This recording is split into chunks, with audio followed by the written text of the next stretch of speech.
What's up, Batman fans?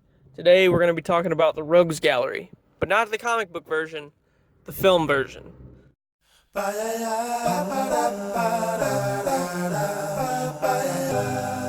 There used to be a graying tower alone on the sea. You became the light on the dark side of me. Love remains a drug that's the high and not the pill. But did you know that when it snows, my eyes become a large and the light that you shine can't be seen? I compare you to a kiss from a rose on the grave.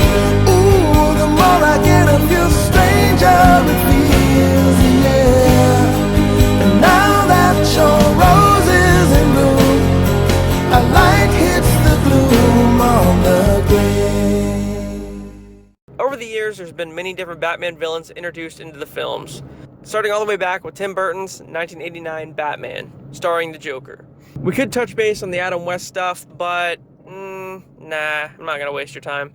So the Joker was played by Jack Nicholson, and what an iconic performance it was.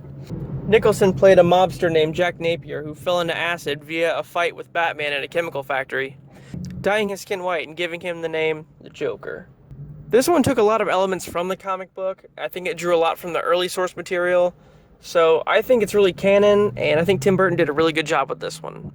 Batman Returns, we saw a duo, Catwoman and the Penguin. Now, Danny DeVito was kind of like made for the role, but I'm not really sure I liked like the weird pillow sack costume he was wearing and the weird tar coming out of his mouth. I mean, it's a little too weird. I don't think the Penguin's ever done that. The Penguin's supposed to be like really elegant, like in Gotham. So that's more what I'm thinking when I see the Penguin. Catwoman, though, was hot as shit. I know a lot of you guys, when you were younger, used to fantasize about Michelle Pfeiffer in that costume. I know I did. So, A+ on that one. Is it comic accurate? Who gives a fuck? She was hot. Batman Forever, which wasn't a Tim Burton film, now it's onto Joel Schumacher, which made everything a lot more neon, and I don't understand his like infatuation with like neon. So, we saw another duo, Two-Face and the Riddler. Also, this is the first time in the films that we saw Robin, but fuck Robin, we're not talking about him. So, Tommy Lee Jones plays Harvey Dent, Two-Face. The only thing that pissed me off about this movie was that they did not show the origin, except through, like, old, like, TV footage or something, so that's stupid. He's already Two-Face at the beginning of the film. So, the makeup kind of looks dumb. He doesn't look like he's been burnt by acid. It's just, like, pink, I don't know, latex or something. It just looks stupid. And his hair is like purple. I mean, they got the Two-Face like feel down with the half and half suit and like the mentality and stuff. The duality was all there. But I think the costume just looked like straight poop. Jim Carrey, though, was just the best. He brought such a comedic performance to the character. I don't remember the Riddler ever being so funny. Especially in, like I said, I'm not going to mention it, but the Adam West one. That guy was kind of bland as shit. Then, oh my god, this shit show, Batman and Robin, which introduced us to Batgirl. Again, fuck Batgirl. We're not talking about her. And Robin, oh dear god. I think he was Nightwing in this one, but there's no way to fucking tell. Nipple Suit. This one introduces us to Poison Ivy, which was Uma Thurman. Again, hot as shit. I liked it. Comic accurate, yes. She had the poison lips and everything. It was pretty awesome. Bane, which, I mean, yeah, the costume was awesome, but the character, no. He wasn't like a mindless grunt, like Solomon Grundy or something. He was actually very intelligent, like Tom Hardy portrayed. So, that was stupid as shit. And he was like her sidekick. He was just like a third character in the movie. This was along the lines of the same as Spider-Man 3, cramming all the fucking villains into one little film. Oh, and I almost forgot. Mr. Freeze, everything freezes. Yeah, that happened. I don't know who cast Arnold in that role, but they should be kicked in the nuts pretty hard. Those 4 movies were the Batman universe for a while until Christopher Nolan's like, you know what? We're going to make some new ones. And he started off with Batman Begins.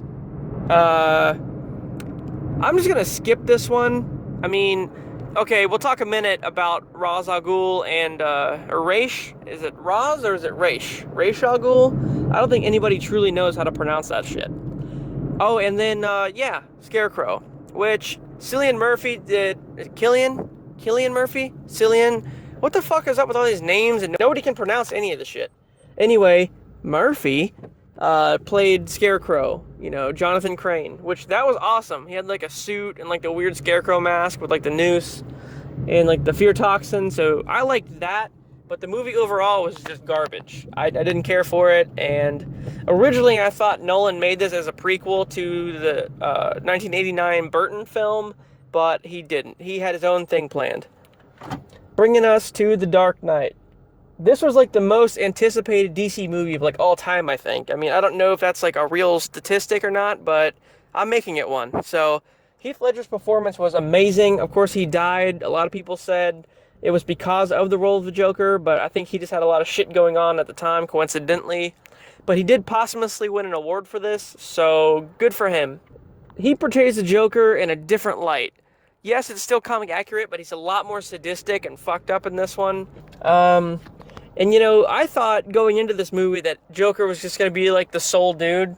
And then at the very end, boom! Two-Face. That was a good surprise. So, Harvey Dent throughout the movie is the new district attorney in town, kicking ass, taking names, you know.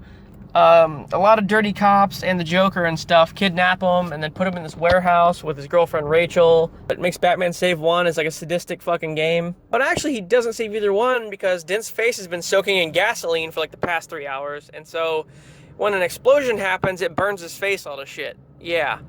Now, acid is one thing as an origin story, you know, but getting your fucking face burnt off by gasoline, that's dark, Nolan. That's dark. Alright, The Dark Knight Rises. This one I was iffy about going in, because this is another one that had like 500 villains in it.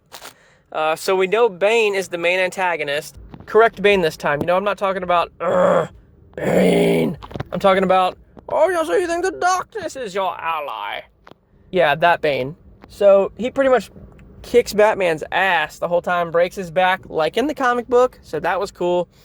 Oh, and so Bane in this one has the mask too, but it's not like the luchador looking mask. It's just like a respirator because he gets his face all fucked up when he lives in a cave back in the day or some shit.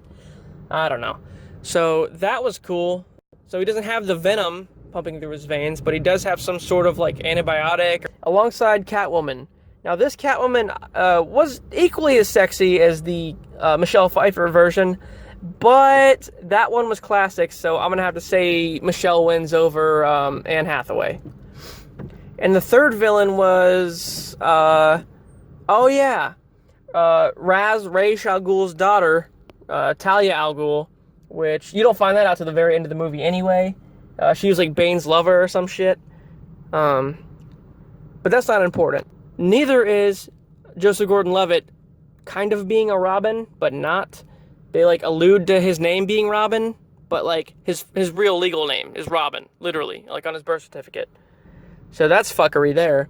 Alright guys, that was my take on Batman's Rogues Gallery. If you liked the video, please like it, and subscribe to my channel. And I'll be back with more stuff soon. Alright, see ya.